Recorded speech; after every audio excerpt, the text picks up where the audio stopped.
One of the most common post-production techniques is shooting a performer in front of a blue or a green screen with the ultimate goal to key out the person and composite against a different background later.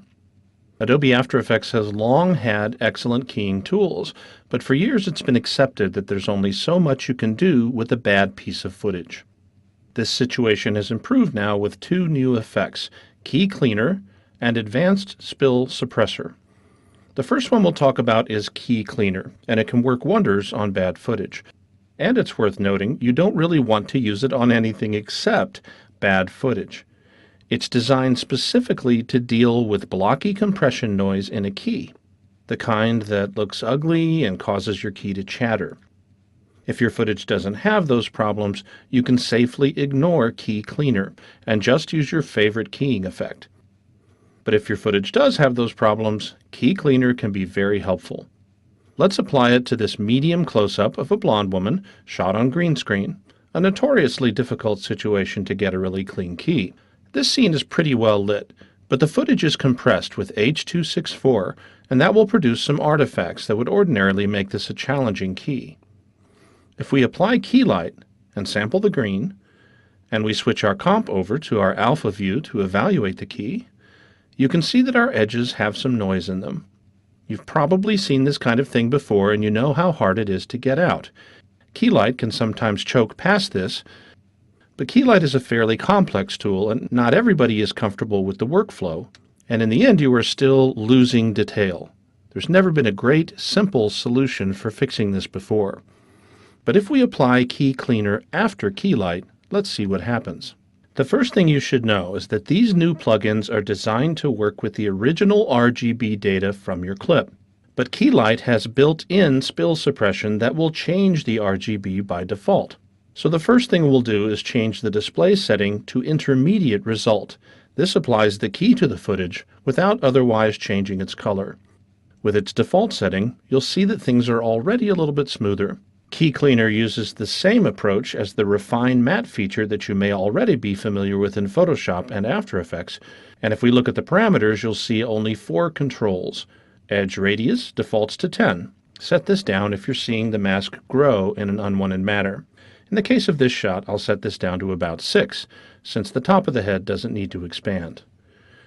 Reduce chatter is the real miracle worker here. It does a temporal smoothing effect that does wonders to remove the noise in our matte, which we can clearly see if we zoom in.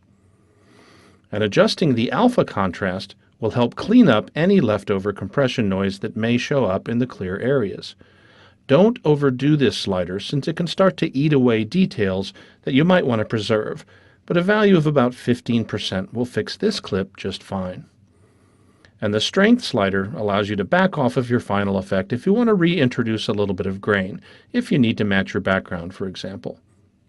Let's switch back to RGB, turn on our background, and see that we have a pretty decent result. Now the other new filter in the keying suite is the Advanced Spill Suppressor. And to see how that works, let's turn off these layers and turn on our close-up. Now, spill suppression is designed to work in concert with the other keying tools, and since key light will probably be your first built-in choice, and the Key Cleaner will likely be a common companion for many of you, all 3 of these plugins have been wrapped into an animation preset. If we just type in the word key into the Effects and Presets panel, you can see it right up here, Key Light plus Key Cleaner plus Advanced Spill Suppressor. Let's add that to our footage.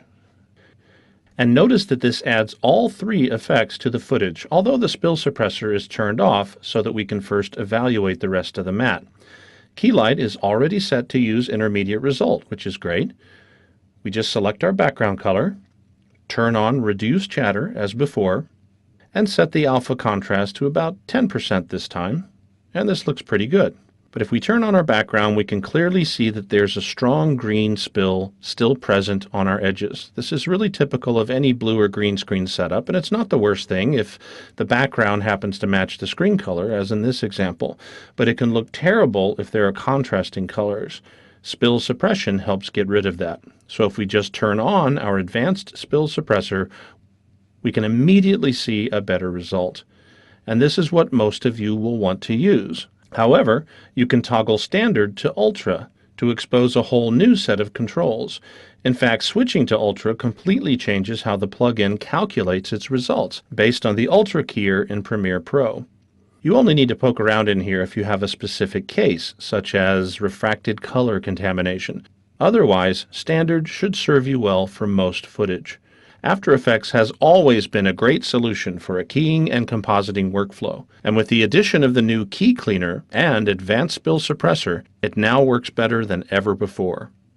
Thank you for watching this video. Don't forget to like the video.